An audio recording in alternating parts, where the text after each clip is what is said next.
From Marston's Mills to the American Idol stage in Hollywood to a national tour and back again, Barnstable's own American Idol, Siobhan Magnus, is back at home, at least for now. And on Sunday, October 17th, we'll all get the chance to welcome her back as she serves as Grand Marshal in a Halloween parade that's been dubbed the March of the Horribles. Recently, we sat down with Siobhan for a chat, and what evolved from it was a wide-ranging look into her life growing up in a big family, her time at Barnstable High School, her experiences on American Idol, and her thoughts on what the future may hold. Today, we bring you part 2 of our 4-part interview with Barnstable's own American Idol, Siobhan Magnus. Enjoy. It's just a really special bond to have with somebody, because as much as I could talk to my friends and family at home about what was going on in the show and how I felt and how scary it was, the only other people in the whole world ever for all of time that understand what it was like to be on season 9 of American Idol are these guys, and we will always have that. Yeah, absolutely. So help us to understand as much as we possibly can. I guess generally or specifically or however you want to approach it, what was the experience like? All the various ups and downs, standing in front of 15 to 25 million people watching a night, taking criticism from people that you didn't really know very well. What was it like? I try to think of ways to describe it to help you feel it, because it's such a strange thing. I would imagine so. It's kind of like being treated like you're from another planet. And it's kind of like just imagine being a regular person and you have a regular job. You go there usually 6 days a week, and you help feed your family, and then all of a sudden you're on this show, and every day there's something you have to do. When you're on the show, you don't get a day off, you don't get the weekends off, and there's a misconception, I think, that you sing Tuesdays, you get voted off Wednesdays, and then no, it's every single day. While I was on the show, we had one day off. We had Easter Sunday off. One day in the whole time that you were there. Time. Wow. And it's the hardest I think any of us had ever been pushed. And there's not time or room for mistakes or slacking or not caring, because it shows. When you have to get stuff together so fast, it shows. When you don't care and don't want to be there and aren't willing to put in the hard work. So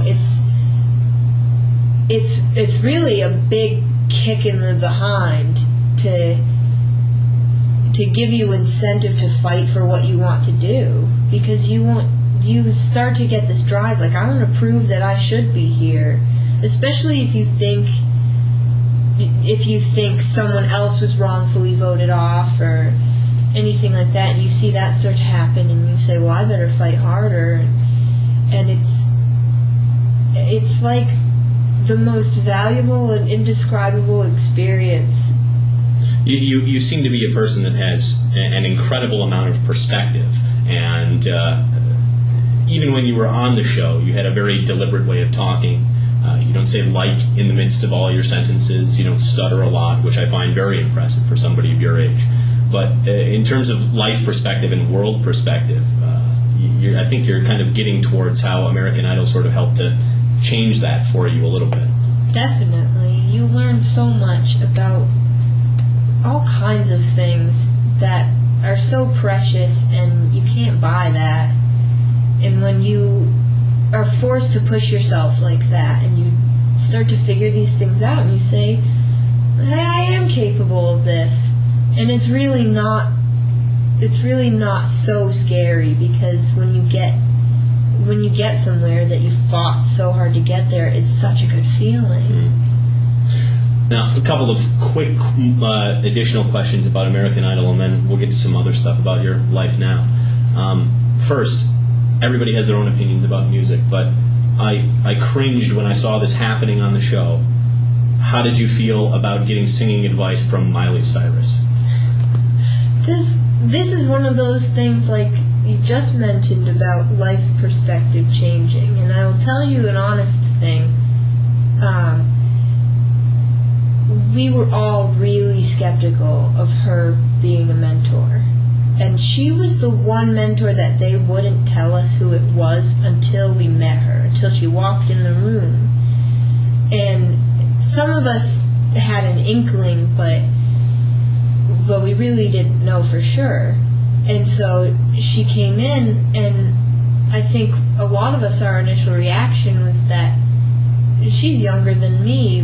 What are we going to talk about?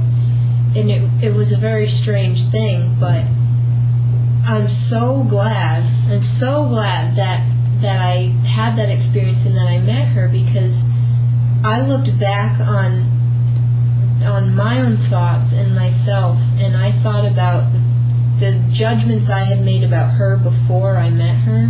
Just, who am I? I hadn't met her, and now I have. And she was so cool. She was so nice and extremely humble, and she was probably more nervous than we were. She was really nervous, and she was kind of awkward and shy, and so it changed something about the way that I think, especially about pop artists, and it really gave me a different perspective, that I have so much more respect and appreciation for all of them, regardless of what people say about their singing abilities, or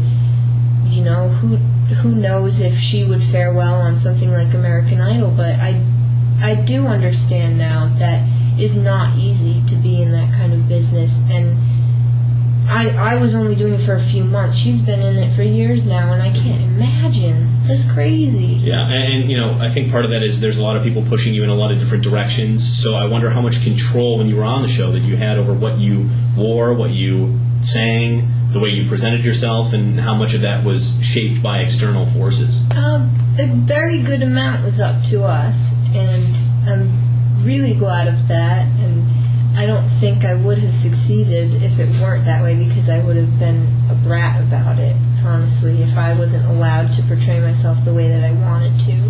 The songs were a little different because you have to pick your song from a list. Okay. And so if you don't like what's on the list, then you're out of luck. But it sometimes is a strange process, and you sit with headphones on, and you're like, I don't know, maybe this one, and you call everybody you can think of to help you, and it's a very hard process. Sometimes all 7 of you, or whoever's left, choosing from a list of 20 songs, half a page long list of songs you all have to choose from, and that's not easy. And they do it like first dibs. So if somebody already picked the one song you liked, then tough. Yeah.